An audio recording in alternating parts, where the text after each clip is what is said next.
تو یہ میرا یہ خیال ہے کہ یہ تو درست ہے کہ امریکہ نکلنا چاہتا ہے اس جنگ سے، اور دنیا کو بھی نکالنا چاہتا ہے، تاکہ جو اب نائے ہرمز پر پابندیاں لگی ہیں اس سے کم از کم باقی دنیا کا معاشی ناطقہ تو بند نہ ہو۔ لیکن یہ جنگ مڈل ایسٹ کی مجھے ان معاہدوں سے تو طے ہوتی نظر نہیں آتی، جب تک کہ ایک منصفانہ اور مساویانہ معاہدہ نہیں ہوتا، جب تک اسرائیل کو ایک اپر ہینڈ رہے گا، اور اسی طرح لبنان، یونان یا باقی خلیجی ممالک میں اس کا رول رہے گا، اور یا ایران جو ہے وہ بھی اپنی مرضی سے کبھی کسی خلیجی ملک پہ حملہ کرے گا، کبھی کسی خلیجی ملک پہ حملہ کرے گا، یہ جب تک یہ رویے رہیں گے میرا خیال ہے کہ اس جنگ کا کوئی فوری نتیجہ نکلنا ممکن نہیں ہے۔ لیکن انٹرسٹنگلی محمل، اوور دا ویکینڈ ایکسیوس کو انٹرویو دیتے ہوئے صدر ٹرمپ نے یہ کہا، اور بڑے کانفیڈنس کے ساتھ کہا، کہ وہ اسرائیل کو روک لیں گے۔ انہوں نے کہا اسرائیل کو سینٹی کی ریئلائزیشن دلانے والا کوئی ہونا چاہیے، اور وہ ہم ہیں، ہمیں یہ پورا یقین ہے۔ لبنان کے معاملے بھی آپ سمجھتی ہیں ایسا ہوگا؟ ایک طرف تو یہ ہے، دوسری طرف اسرائیل کے نیشنل سیکیورٹی کے جو وزیر ہیں وہ یہ کہتے ہیں کہ ہم تو لبنان سے باہر ہی نہیں نکلیں گے۔ کیا یہ ڈیل بریکر ہو سکتا ہے ایران اور امریکہ کے درمیان لبنان کا معاملہ؟ لیکن لیبنان کا جو معاملہ ہے یہ بہت ہی اہم ہے، اور ہمیں آپ کو معلوم ہے کہ جو اسلام آباد ٹاک سے پہلے بھی یہی ایک شرط تھی کہ لیبنان کے اندر جو ہے وہ سیز فائر لازمی ہونا چاہیے، جس پہ امریکہ نے یو ٹرن لے لیا اسرائیلی پریشر میں۔ لیکن ایران اپنے اس موقع سے پیچھے نہیں ہٹا، اور بالکل درست نہیں ہٹا۔ دیکھیں ارینا، اس وقت اگر آپ لیبنان کے اندر سچویشن دیکھیں، اسرائیلی اٹیکس کے اندر 4,000 سے زیادہ جو ہیں وہ شہادتیں ہو چکی ہیں، 12,000 جو ہیں وہ زخمی ہیں، اور 1 ملین سے زیادہ لوگ ڈسپلیسڈ ہیں، اور اس کے علاوہ بہت زیادہ ٹیریٹری جو ہے وہ اسرائیل نے قبضہ کر لیا ہے صدر لبنان کے اندر۔ تو یہ جو چیزیں ہیں، اس بیسکلی جو ایران چاہتا ہے کہ جو سیز فائر ہو، اس کے اندر یہ چیز بھی ہو کہ یہ جو ٹیریٹری انہوں نے آکیپائی کی ہوئی ہے یہ بھی واپس ملے، اور یہ جب تک واپس نہیں دیں گے لینا، تو میرے خیال میں کہ معاملات آگے اس طرح سے مڈل ایسٹ کے اندر، اس ریجن کے اندر آگے بڑھ نہیں سکتے، کیونکہ اسرائیل کا تو پلان ایک ہے نا کہ ہم ایک اینڈلیس وار چاہتے ہیں، اور وہ چاہتے ہیں کہ کسی بھی طرح سے، وہ تو چاہتے ہی نہیں تھے کہ پیس ہو ایران اور امریکہ کے درمیان، وہ تو پاکستان کی کاوشوں کی وجہ سے جو ہے وہ فائنلی ہو گیا، جس کی وجہ سے ہم جو ہے ایکچولی اسرائیل اب جس طرح کے ہمارے خلاف بیانات بھی دے رہے ہیں، تو آپ یہ سمجھ لیں کہ ہم نے ان سے ایک پرسنل دشمنی بھی اس چیز میں مول لی ہے، کیونکہ ہم نے ایز اے پیس میکر ہم نے اپنا کردار ادا کیا ہے۔ اب اصل میں اسرائیل کا مسئلہ کیا ہے لینا؟ دیکھیں، ایک تو نیتن یاہو کے پولیٹیکل سروائیول کا بھی مسئلہ ہے، کیونکہ 2.5 سال جو غزہ میں نسل کشی ہوئی ہے اس کی وجہ سے اسرائیل کی اوور آل ایک جو دنیا کے اندر پبلک میں جو سپورٹ تھی وہ ختم ہو چکی ہے۔ بالکل ویسٹرن گورنمنٹس کے اندر ضرور ہے، ایون امریکہ بھی، ٹرمپ صاحب جو بھی کہہ لیں، یا جے ڈی وینس نے بھی جو سخت بیانات بھی دیے ہیں، وہ یہ باور تو کراتے رہتے ہیں کہ ہماری وجہ سے آپ یہ سب کچھ کریں، اور یہ بات تو ہے، لیکن ویسٹرن گورنمنٹس کی ابھی تک سپورٹ اسرائیل کے لیے اس طرح ختم نہیں ہوئی، کیونکہ اگر واقعی امریکہ چاہتا کہ یہ سب کچھ ختم ہو تو وہ پھر ان کو اپنے ویپنز دینے بند کرے، جن ویپنز کو وہ استعمال کرتا ہے لیبنان کے اندر اور غزہ کے اندر، پھر وہ اپنی فنڈنگ بند کرے، ملٹری ایڈ بند کرے، جو وہ سب کچھ اسرائیل کو دیتے ہیں۔ اسرائیل نے یہ سوچا تھا لینا کہ جب حسن نصر اللہ کو انہوں نے اسیسینیٹ کیا تھا، جو حزب اللہ کے لیڈر ہیں، تقریباً 2 سال پہلے، تو انہیں لگا تھا، اور اس کے بعد انہوں نے کافی زیادہ اور بھی ان کی لیڈرشپ کو ٹارگٹ کیا تھا، تو انہیں لگا تھا کہ حزب اللہ کی انہوں نے کمر توڑ دی، اور حزب اللہ جو ہے اب وہ ختم ہو گئے، کیونکہ ایک جو اسٹریٹجک تھنکنگ کے اور وہ سارے جو پلاننگ وغیرہ کرتے تھے وہ حسن نصر اللہ اور ان کے جو امپورٹنٹ لیڈرز تھے۔ لیکن ہوا کیا کہ حزب اللہ نے اپنے آپ کو ری گروپ کیا، ری اسٹرینتھن کیا، اور جس طریقے سے انہوں نے ابھی بھی یہ جو لیبنان کے اندر جب اٹیک کرتے ہیں تو اس کا جوابی کارروائی کرتے ہیں، تو اس کی وجہ سے اب اسرائیل کے پاس اور نیتن یاہو کے پاس اور کوئی چارہ نہیں، ان کو لگتا یہ کہ اگر ہم اس سے بھی پیچھے ہٹ گئے، کیونکہ ایک تو غزہ کی 2.5 سال کی نسل کشی کے بعد ہمیں دنیا میں بہت زیادہ جو ہے وہ نفرت سے دیکھا جاتا ہے، پھر یہ ہے کہ ایران اور امریکہ کی جنگ سٹارٹ کرا کے ہم نے، یعنی ان کے ساتھ جو جنگ انہوں نے کی، کہ اس کے بعد امریکہ کو بھی یہ سمجھ آ گیا کہ یہ بالکل غلط پلان تھا، فیلڈ پلان تھا، اور اسرائیل نے ہمیں فول بنانے کی کوشش کی ہے کہ رجیم چینج ہو جائے گی، سب کچھ بدل جائے گا، کچھ بھی ایسا نہیں ہوا، تو انہوں نے فوری نکلنے کی کوشش کی ہے، پاکستان نے بھی اس کے اندر بہت زیادہ جو ہے وہ میڈیشن کا رول ادا کیا، پھر بعد میں قطر بھی آ گیا۔ تو اب نیتن یاہو کے لیے یہ بڑا مسئلہ ہے کہ اگر وہ لیبنان سے بھی نکل جاتے ہیں، اور اگر وہ لیبنان کے اوپر بھی جو ہے وہ اٹیک کرنے بند کر جاتے ہیں، تو ان کے تو ادھر جو سارے بیٹھے ہوئے ہیں وہ انہیں کہیں گے کہ اس سے تو کچھ ہوا ہی نہیں، یہ تو یعنی کہ نہ صرف یہ کہ یہ کوئی اہداف نہیں لے سکا ملٹری، دوسرا یہ کہ ہی ہیز فیلڈ اسپیکٹیکولرلی، جو کہ ویسے تو وہ فیل ہوا ہے، وہ بہت بری طرح سے ہوا ہے ڈسپائٹ اس نے جو بھی ظلم کر رہے ہیں. لیکن ویسے اگر دیکھا جائے تو اسرائیل کی اسٹریٹجی تو کامیاب نہیں ہوئی. جو ایک گریٹر اسرائیل کا پلان تھا کہ ایران کی جنگ شروع کریں گے تو سارے گلف ممالک اس میں کود پڑیں گے، لیکن سعودی عربیہ نے وہ روک لیا، وہ پلان کامیاب نہیں ہوا. تو اب جو ہے یہ کوشش کریں گے. لیکن ہاں میں سمجھتی ہوں کہ اگر کیونکہ اب دیکھیں جو جس طرح کی ٹاکس ہوئی ہیں، شکر ہے کہ بہت اچھے طریقے سے کامیابی سے ہوئی. حالانکہ آپ کو معلوم ہے کہ ٹرمپ کے بیانات کی وجہ سے تھوڑی سی ڈیریل ہونے کا بھی امکان ہو رہا تھا، لیکن اس کے باوجود جو ہے ٹیکٹیکل لیول ٹاکس بھی اور جو آگے ہے ٹیکنیکل لیول ٹاکس، یہ سب کچھ جو ہے آگے چلے گا 60 دن. اور کافی اچھا، نہ صرف اسرائیل کی یہ جو سازش تھی وہ ناکام ہوئی، بلکہ اس وقت جب ہم بات کر رہے ہیں اور لبنان کا ایشو ڈسکس کر رہے ہیں مذاکرات کا، اس وقت مصر کے اندر ایک بڑی اہم ڈیولپمنٹ ہو رہی ہے. فارن یا انٹرنیشنل ارینا کے اوپر 4 ممالک کے وزرائے خارجہ مل رہے ہیں، اور وہاں پہ جو اس سے نکلے گا وہ that's very important as well. Safi صاحب، ہمیں پتہ ہے ایٹ لیسٹ ایران کی جو پبلک پوزیشننگ ہے یا بیانات ہیں اس سے ظاہر ہوتا ہے کہ لبنان کا ایشو ان کے لیے بڑا اہم ہے اور فار آبویس ریزنز. لیکن کیا آپ سمجھتے ہیں یا آپ کی رائے میں کیا یہ پردے کے پیچھے یا حقیقی طور پر بھی لبنان کا ایشو ایران کے لیے بہت اہم ہے اور اس کے بغیر ڈیل کو ہم نہ سمجھیں؟ اور آن دا ادر ہینڈ امریکہ کے لیے کتنا اہم ہوگا یا کتنی لچک دکھا سکتے ہیں؟ نہیں، اہم تو ایران کے لیے ہے، خصوصاً حزب اللہ کا جو معاملہ ہے. جس طرح سہیل صاحب نے فرمایا کہ اس کے پراکسی حوثی قبائل بھی ہیں، اور اس ریجن میں کسی حد تک حماس بھی اب زیادہ تر ایران پہ انحصار کر رہا ہے. لیکن حزب اللہ ان میں سب سے طاقتور اور مضبوط پراکسی تھی، اور ایران کی اس کے ساتھ وفاداری اور اس کی ایران کے ساتھ وفاداری وہ شک و شبے سے بالاتر ہے. تو ایران تو چاہے گا کہ حزب اللہ بچا رہے اور حزب اللہ سلامت رہے اور حزب اللہ طاقتور رہے، تاکہ اسرائیل کا اس فرنٹ پہ مقابلہ وہ کرتا رہے. لیکن اس کے ساتھ ساتھ یہ بھی حقیقت ہے ایک کہ ایران ایک الگ ملک ہے اور لبنان ایک الگ ملک ہے، اور لبنان 100% حزب اللہ کی ملکیت نہیں ہے، بلکہ وہاں پر تو یہ تقسیم ہے کہ صدر عیسائی ہوگا تو وزیر اعظم وہ دوسرے فرقے سے ہوگا اور یہ عہدیدار اس فرقے سے ہوگا. تو ظاہری بات ہے یہ جو ابھی لبنان کے صدر کے بیان میں اشارہ بھی ہے، یعنی وہ یہ نہیں چاہتے کہ ایران ان کا مدعی بن کے اور ان کے بہاف پہ ڈیل کرے دنیا کے ساتھ. لبنانی صدر کی حالانکہ ایرانی صدر کی یہ بیان ہے. تو میں سمجھتا ہوں کہ لبنان پہ وہ زیادہ سے زیادہ زور دے گا اور حزب اللہ کی حمایت جاری رکھے گا. اور چونکہ وہ اسلام آباد MOU کا بھی حصہ ہے، بلکہ اس کی پہلی شق ہے، اور اب جو سوئٹزرلینڈ میں مذاکرات ہوئی ہیں تو اس میں بھی لبنان کو مرکزی حیثیت حاصل رہی تھی. تو امریکہ پر بھی دباؤ ڈالا جائے گا ثالثوں کی طرف سے بھی اور ایران کی طرف سے بھی کہ وہ لبنان میں اسرائیل کی جنگ کو بند کروائے. دوسری طرف اسرائیل کو یہ پتہ ہے کہ اس نے اگر سسٹم کو ڈیریل کرنا ہے تو اب اس کے پاس اس کے سوا کوئی رستہ نہیں بچا سوائے اس کے کہ لبنان میں وہ جنگ کو جاری رکھے. تو اسرائیل وہ امن پروسیس کو ڈیرال کرنے کے لیے بھی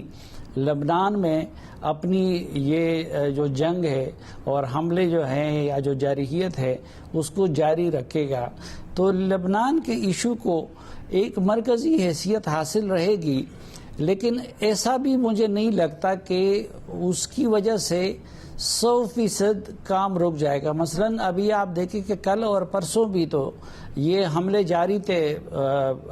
اسرائیل کے, لیکن اس کے باوجود جو تھے برگن اسٹاک میں وہ بات چیت ہو گئی اور مذاکرات ہو گئے, اور اللہ کا شکر ہے کہ کامیاب ہو گئے اور ورکنگ گروپ بھی بن گئے فیوچر کے لیے. تو ایران کی طرف سے اصرار جاری رہے گا, ثالثوں کی طرف سے بھی اصرار جاری رہے گا, اسرائیل کی حرکتیں بھی جاری رہیں گی, لیکن میرے خیال میں مذاکرات کا عمل بھی ساتھ ساتھ جاری رہے گا اور آگے بڑھتا رہے گا. اچھا, اگر میں اس کا کاؤنٹر آرگیومنٹ اور اس کو سوال کی صورت میں بھٹی صاحب کے پاس لے کے جاؤں. بھٹی صاحب, اب باقاعدہ طور پر ڈی کنفلکشن سیل بننے کے بعد اگر اسرائیل کی طرف سے جارحیت ہوتی ہے اور وہاں پر نہیں جنگ بندی ہوتی اسرائیل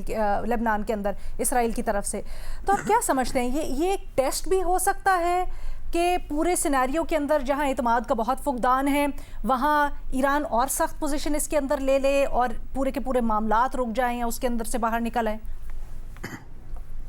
جی میڈم شیخ, بالکل ایسا ہو سکتا ہے, اور یہ کئی بار ہوگا. اگلے 60 دن جو الٹی گنتی شروع ہو گئی ہے, اگلے 60 دن, اور یہ 60 دن زیادہ بھی ہو سکتے ہیں, دونوں فریق اس کو بڑھا بھی سکتے ہیں. لیکن جتنے دن بھی مذاکرات ہوتے گئے, ہر مرحلے پر یہ چیزیں ہوں گی. کبھی آپ کو لگے گا کہ بس مذاکرات ختم ہونے والے ہیں, کبھی آپ کو لگے گا کہ نہیں, پھر سے کوئی پیش رفت ہونے والی ہے. کیونکہ کئی بار کہہ چکا ہوں کہ اس میں بہت ساری پیچیدگیاں ہیں. پہلی وہی گریٹر اسرائیل کا ایجنڈے والی جس کے پیچھے صہیونی لابی ہے, نیتن یاہو ہے اور اسرائیل ہے, اور دوسرا ٹرمپ مزاج, اور تیسرا پیچیدہ اور بڑے ہی مشکل مرحلے اور ایشوز, اور جس میں ایک ظاہر لبنان بھی ہے. اور یہ اگر لبنان میں جنگ بندی نہیں ہوتی تو ایران اگلے مرحلے میں نہیں جائے گا اور چیزیں ڈیڈ لاک کی طرف جائیں گی. تبھی صدر ٹرمپ کہہ رہے ہیں کہ وہ اسرائیل کو روک لیں گے. اچھی بات ہے کہ جو ہوئی وہ یہ ہے کہ پاکستان اور قطر کی ثالثی میں امریکہ ایران مذاکرات کا پہلا دور مکمل ہوا, اور دونوں فریقین نے مذاکرات جاری رکھنے پر اتفاق کیا. حالانکہ صدر ٹرمپ نے پوری کوشش کی کہ سب کچھ سموتھ جا رہا ہے. کیوں جا رہا ہے؟ میں ابھی موجود ہوں, الحمدللہ 80 سال کا ہو گیا ہوں اور صدر بھی ہوں, اور انہوں نے ٹھوکا ایک ٹویٹ کہ حزب اللہ کو نہ روکا گیا تو ایران کو تباہ کر دوں گا, ایرانی وفد اپنے ملک نہیں پہنچ پائے گا, رویہ نہ بدلا تو دوبارہ ہرمز پر قبضہ کر لوں گا, اور ایرانی صدر اپنی زبان کو قابو میں رکھیں. مطلب اور وہی یہ وہ لمحے تھے جب میٹنگ میں مذاکرات میں تناؤ آیا, تلخی آئی, اور ایک ذرائع کے مطابق کہ ہلکا پھلکا بائیکاٹ بھی ہوا اور واک آؤٹ بھی ہوا, لیکن پھر پاکستان اور قطر اس کو واپس لے کے آئے ثالثی کی کوششوں میں. اور اگر صدر ٹرمپ کا یہ کام جاری رہتا ہے, جو ان کو پتہ نہیں یہ ایکس کب ان کے پہلی مرتبہ ان کی زندگی میں آیا تھا, ہماری بد نصیبی, تو یہ جاری رہتا ہے تو پھر تو جاری رہے گا. تو جہاں تک اس بات کا تعلق ہے میڈم شیخ کہ آپ کا سوال جو ہے کہ کیا ایران کا امریکہ کے ساتھ مذاکرات کو لبنان سے جوڑنا درست حکمت عملی ہے؟ بالکل درست حکمت عملی ہے. مانا کہ لبنان اہم ہے ایران کے لیے,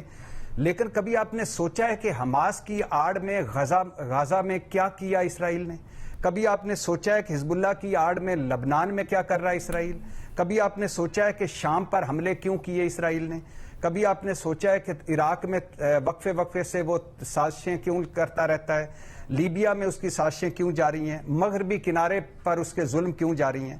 میں تو کہتا ہوں پوری مسلم دنیا کو ایران کا شکریہ ادا کرنا چاہیے کہ اس نے لبنان سمیت ہر محاذ کو جنگ بندی جیسے اہم نقطے پر امریکہ کے دستخط کروائے. کیوں؟ اس لیے کہ یہ اسرائیل ہے جو شام کی گولان کی پہاڑیوں پر قبضہ کر چکا ہے, اسرائیل ہے جو غزہ کو قبرستان بنا چکا ہے, اسرائیل مغربی کنارے سے فلسطینیوں کو بے دخل کر کے 128 باقاعدہ اور 122 بے قاعدہ یہودی بستیوں میں اب تک 7 لاکھ یہودی بسا چکا ہے, اور یہ آبادکاری جاری ہے. اور اب اسرائیل کا فوکس پوائنٹ ہے لبنان. بھلا کیوں فوکس پوائنٹ ہے لبنان؟ اس لیے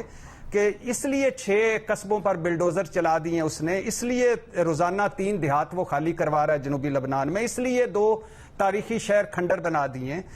کیونکہ وہ جنوبی لبنان کو لبنانیوں سے پاک کر کے بفر زون بنانا چاہتا ہے اور وہاں مستقل رہنا چاہتا ہے, اور پھر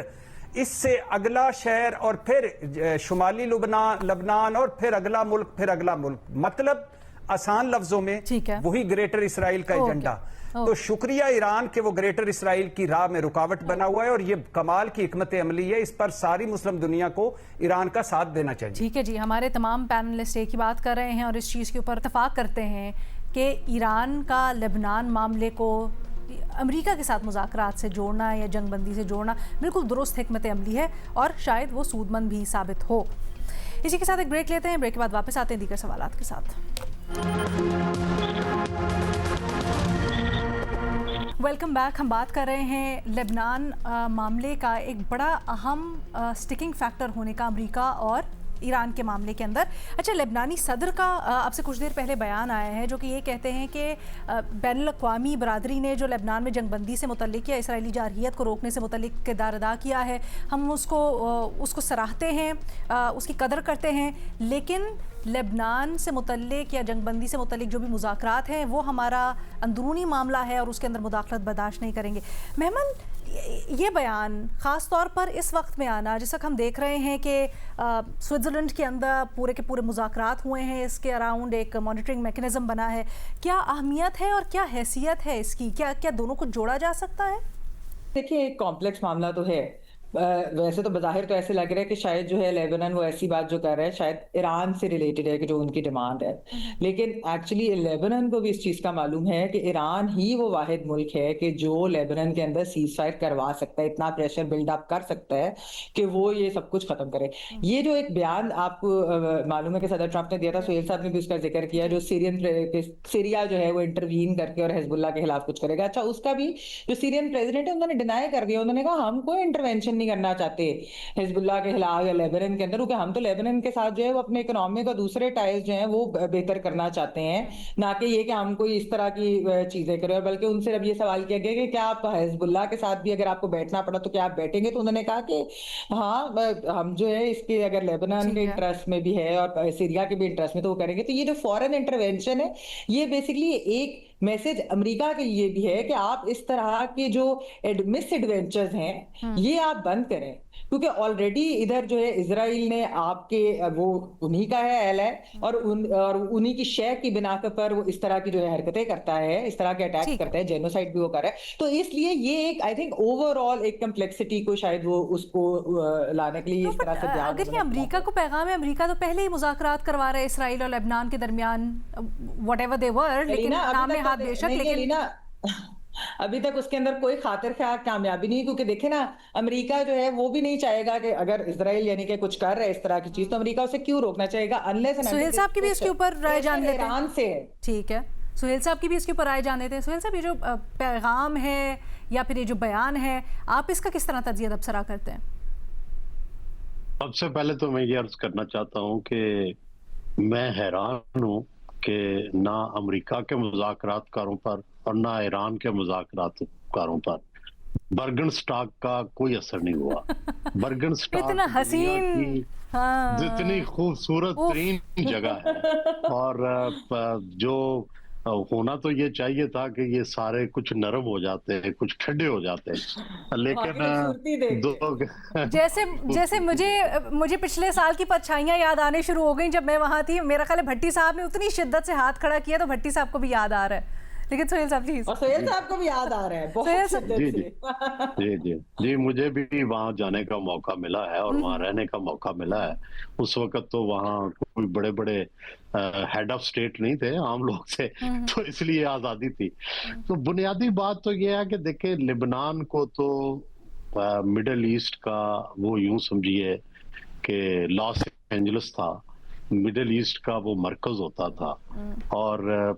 حسین شہید سہروردی اور اس طرح کے اس زمانے کے جو لوگ تھے وہ جب ریسٹ کرنا ہوتی تھی، جب انہوں نے جا کے ریلیکس کرنا ہوتا تھا تو وہ بیروت جایا کرتے تھے. حسین شہید سہروردی کی تو ڈیتھ ہی بیروت میں ہوئی، تو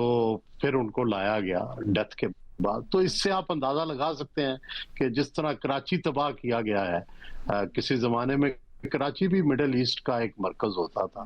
اور اسی طرح بیروت کو تباہ کیا گیا ہے. اور دونوں میں شہری جنگ ہوئی ہے. بڑی دلچسپ بات ہے کہ جو بیروت کے اندر شہری جنگ ہوئی ہے مختلف